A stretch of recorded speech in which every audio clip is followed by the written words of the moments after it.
Administrata e zonave të mbrojtura Kukës zhvilloi analizën vjetore të punës për vitin 2025, një moment i rëndësishëm reflektimi, vlerësimi dhe orientimi për të ardhmen mbi punën e realizuar gjatë vitit që lan pas në drejtim të administrimit të mbrojtjes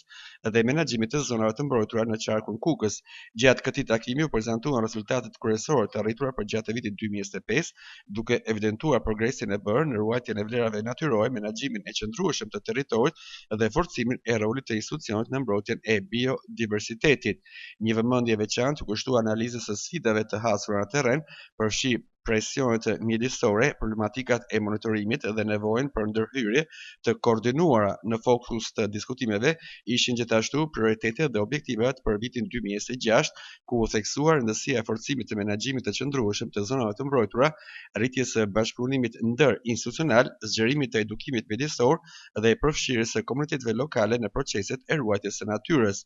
Analiza vjetore shërbeu edhe si një mundësi për të vlerësuar përkushtimin, profesionalizmin dhe punën e vazhdueshme të stafit të ADZM Kukës, si dhe për të rikonfirmuar misionin e institucionit për mbrojtjen e trashëgimisë natyrore, ruajtjen e biodiversitetit dhe zhvillimin e qëndrueshëm të zonave të mbrojtura mjedisore në qarkun Kukës.